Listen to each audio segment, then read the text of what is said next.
평생을 일해서 모은 돈으로 집 두 채를 장만했습니다. 하나는 살 집, 하나는 노후를 위한 집.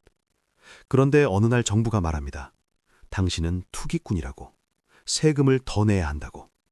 억울하지만 참았습니다. 언젠가는 끝날 거라 믿었으니까요. 그런데 지금 그 유예 기간이 끝나가고 있습니다. 그리고 당신 앞에는 상상도 못했던 세금 고지서가 날아올 준비를 하고 있습니다. 오늘 이 이야기는 남의 일이 아닙니다. 혹시 부모님께 물려받은 집이 한 채라도 더 있으십니까? 혹시 자녀 결혼 자금 마련을 위해 작은 아파트 하나를 더 가지고 계십니까?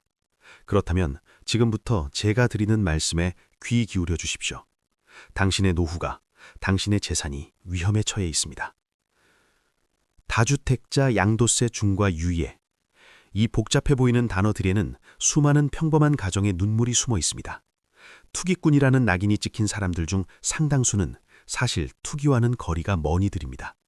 그저 성실하게 살아온 중산층일 뿐입니다. 경기도 분당에 사시는 한 어르신을 만났습니다. 일흔을 바라보는 나이에도 여전히 정정하신 분입니다. 30년 전 작은 회사를 다니며 모은 돈으로 집을 샀습니다.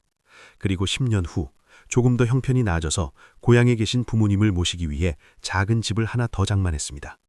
투자 목적이 아니었습니다. 부모님께서 익숙한 동네를 떠나고 싶어 하지 않으셨기 때문입니다. 세월이 흘러 부모님은 돌아가셨습니다. 그 집은 비어 있습니다. 팔려고 내놓았지만 사려는 사람이 없습니다. 지방 소도시의 낡은 아파트를 누가 사겠습니까? 그런데 정부는 말합니다. 당신은 다주택자라고, 투기 목적으로 집을 여러 채 가진 사람이라고, 그래서 집을 팔 때 세금을 더 내야 한다고. 이 어르신의 눈빛을 잊을 수가 없습니다. 억울함과 분노, 그리고 깊은 허탈감이 뒤섞인 표정이었습니다. 평생 정직하게 살아왔는데 노후에 이런 대우를 받아야 하다니, 나라가 나를 범죄자 취급한다는 생각에 잠을 이룰 수 없다고 하셨습니다. 이런 일이 비단 한 사람에게만 일어나는 일일까요? 전국의 수십만, 어쩌면 수백만의 가정이 비슷한 상황에 놓여 있습니다. 부모님 집을 물려받은 사람, 형제끼리 재산을 나누라 보니 집이 여러 채가 된 사람, 이혼하면서 위자료로 받은 집 때문에 다주택자가 된 사람, 각자의 사연이 있습니다. 하지만 법은 그런 사연을 들어주지 않습니다. 다주택자 양도세 중과가 무엇인지부터 정확히 알아야 합니다. 쉽게 말하면 이렇습니다. 집을 팔아서 차익이 생겼을 때 내는 세금이 양도세입니다. 보통은 기본 세율을 적용받습니다. 그런데 집이 두 채 이상이면 세율이 올라갑니다. 이것이 중과입니다. 얼마나 오를까요? 기본 세율의 10%에서 30%까지 추가로 붙습니다. 예를 들어 집을 팔아서 1억 원의 차익이 생겼다고 가정해 봅시다. 한 채만 가진 사람은 3천만 원 정도의 세금을 낼 수 있습니다. 하지만 두 채를 가진 사람은 4천만 원에서 5천만 원을 낼 수 있습니다. 집이 더 많으면 세금은 더 늘어납니다. 이 제도는 원래 투기를 막기 위해 만들어졌습니다. 집을 여러 채 사서 값을 올리는 사람들을 규제하자는 취지였습니다. 그 취지 자체는 나쁘지 않습니다. 하지만 문제는 선의의 피해자가 너무 많다는 것입니다. 진짜 투기꾼보다 억울한 사람들이 더 많은 상황이 벌어졌습니다. 그래서 정부는 한시적으로 유예 기간을 주었습니다. 집을 정리할 시간을 주겠다는 것이었습니다. 이 기간 동안에는 중과를 적용하지 않거나 완화해 주었습니다. 많은 사람들이 안도했습니다. 이 기간 동안에 집을 팔면 되겠구나 생각했습니다. 하지만 현실은 그렇게 단순하지 않았습니다. 집을 팔고 싶어도 살 사람이 없었습니다. 부동산 시장이 얼어붙었기 때문입니다. 금리는 올랐고 대출은 막혔고 사람들은 관망했습니다. 팔려는 사람은 많은데 사려는 사람은 없는 상황. 가격은 떨어졌고 그나마 팔리지도 않았습니다. 서울 목동에 사시는 한 여성분의 이야기입니다. 남편이 세상을 떠난 후 혼자 살고 계십니다. 지금 사는 집 외에 강원도에 작은 전원주택이 하나 있습니다. 남편과 함께 노후를 보내려고 지은 집이었습니다. 하지만 남편이 떠나고 나니 그곳에 갈 마음이 없어졌습니다. 추억이 너무 아프기 때문입니다. 그 집을 팔려고 2년째 노력하고 있습니다. 중개소에 맡기고 인터넷에도 올리고 지인들에게도 부탁했습니다. 하지만 연락 오는 사람이 없습니다. 가격을 낮춰도 마찬가지입니다. 전원주택은 수요가 많지 않습니다. 특히 교통이 불편한 시골이라면 더욱 그렇습니다. 시간이 흘러가고 유예 기간은 끝나갑니다. 이제 곧 중과가 다시 시작됩니다. 그 여성분은 밤마다 걱정에 잠을 못 이룹니다. 언젠가 그 집을 팔게 되면 엄청난 세금을 내야 합니다. 남편과의 추억이 담긴 집을 팔아서 남는 돈보다 세금이 더 많을 수도 있습니다. 이것이 과연 정의로운 일일까요? 투기를 막는 명분으로 죄 없는 사람들에게 고통을 주는 것이 옳은 일일까요? 물론 정부도 고민이 많을 것입니다. 진짜 투기꾼과 억울한 사람을 구분하기가 쉽지 않기 때문입니다. 하지만 그렇다고 모두를 똑같이 취급하는 것은 문제가 있습니다. 최근 들어 조금씩 변화의 조짐이 보입니다. 정부도 이 문제를 인식하기 시작했습니다. 유예 기간을 연장하거나 일부 경우에는 중과를 면제해주는 방안을 검토하고 있다는 소식이 들립니다. 하지만 아직 확정된 것은 없습니다. 언제, 어떤 식으로 바뀔지 아무도 모릅니다. 이 불확실성이 사람들을 더욱 괴롭힙니다. 기다려야 할지, 지금이라도 손해를 보고 팔아야 할지 결정을 내릴 수가 없습니다.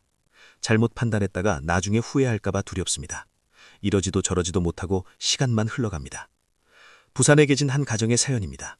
아들이 셋인 집입니다. 부모님은 평생 모은 돈으로 작은 아파트 3채를 마련했습니다. 각 아들에게 하나씩 물려주려는 계획이었습니다. 자녀들이 결혼하고 가정을 꾸밀 때 보탬이 되도록 말입니다. 하지만 계획이 틀어졌습니다. 다주택자 중과 때문입니다. 지금 상태로 상속하면 아들들이 엄청난 세금을 내야 합니다. 그렇다고 지금 명의를 바꾸자니 증여세가 문제입니다. 팔자니 시세가 떨어진 상태라 손해입니다. 진퇴낭인입니다. 부모님은 자책합니다. 자식들을 위한 일이었는데 오히려 짐을 지운 것 같다고, 밤새 고민해도 답이 안 나온다고, 이 나이에 이런 걱정을 해야 하다니 억울하다고, 그 한숨 소리가 얼마나 깊고 무거웠는지 모릅니다. 이런 상황에서 우리는 무엇을 해야 할까요? 첫째는 정확한 정보를 파악하는 것입니다. 현재 자신이 어떤 상황에 있는지, 언제까지 유예가 적용되는지, 앞으로 어떤 변화가 예상되는지 이런 것들을 정확히 알아야 합니다. 무지는 더 큰 손해를 부릅니다. 둘째는 선문가와 상담하는 것입니다. 세무사나 변호사의 도움을 받아야 합니다. 개인마다 상황이 다르기 때문에 맞춤형 대응이 필요합니다. 상담 비용이 아깝다고 생각할 수 있습니다. 하지만 그 비용으로 수천만 원, 수억 원의 세금을 아낄 수 있다면 오히려 싼 것입니다. 셋째는 정부 정책을 주시하는 것입니다. 지금도 국회에서 이 문제를 논의하고 있습니다. 여야가 모두 문제의 심각성을 인식하고 있습니다. 법이 바뀔 가능성이 있습니다. 그 변화를 놓치지 않고 빠르게 대응해야 합니다. 넷째는 실거래가를 확인하는 것입니다. 내가 가진 집이 실제로 얼마에 팔리고 있는지를 알아야 합니다. 공시지가와 실거래가는 다릅니다. 때로는 생각보다 훨씬 낮은 가격에 거래되기도 합니다. 현실을 직시해야 합니다. 다섯째는 가족과 상의하는 것입니다. 배우자, 자녀들과 솔직하게 이야기를 나눠야 합니다. 혼자 고민하고 혼자 결정하면 나중에 문제가 생길 수 있습니다. 가족의 미래가 걸린 일입니다. 함께 머리를 맞대고 최선의 방법을 찾아야 합니다. 여섯째는 감정적으로 대응하지 않는 것입니다. 억울하고 화가 날 수 있습니다. 하지만 감정에 휘둘려 성급하게 결정하면 안 됩니다. 냉정하게, 합리적으로 접근해야 합니다. 손해를 최소화하는 것이 목표입니다. 일곱째는 기록을 남기는 것입니다. 집을 왜 샀는지, 어떤 목적이었는지, 어떤 사정이 있었는지 이런 것들을 문서로 정리해 두어야 합니다. 나중에 세무조사를 받거나 이의를 제기할 때 증거 자료가 됩니다. 여덟째는 대안을 찾는 것입니다. 집을 팔지 않고 버티는 방법도 있습니다. 임대를 주어 수익을 내면서 시장이 회복되기를 기다리는 것입니다.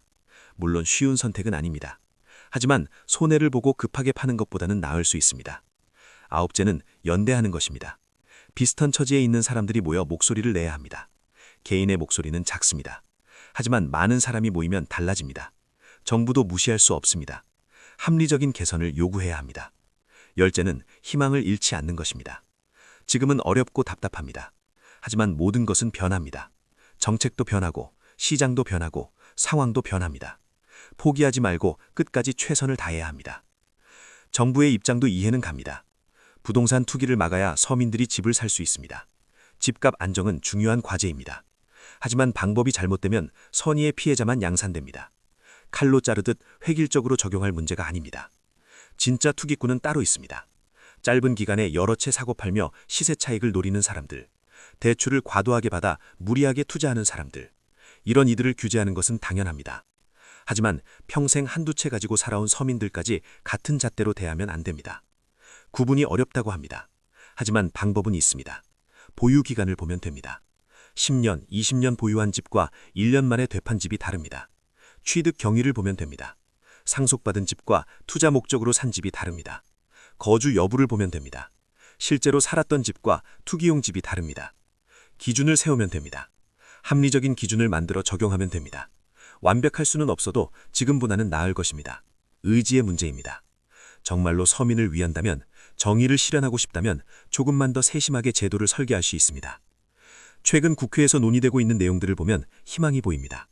상속이나 증여로 받은 집은 예외를 인정하자는 의견이 있습니다. 일정 기간 이상 보유한 집은 중과를 완화하자는 제안도 나옵니다. 실거주 여부를 고려하자는 목소리도 나옵니다. 물론 법이 바뀌려면 시간이 걸립니다. 여야가 합의해야 하고 여러 단계를 거쳐야 합니다. 당장은 답답할 수 있습니다. 하지만 변화는 시작되었습니다. 포기하지 말고 계속 관심을 가지고 지켜봐야 합니다. 우리 세대가 겪는 어려움을 후세에게 물려줘서는 안 됩니다.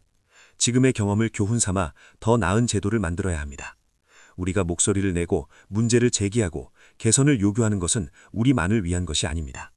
우리 자녀들, 손주들을 위한 것입니다. 부동산은 단순한 재산이 아닙니다. 우리의 삶이 담긴 공간입니다. 가족과 함께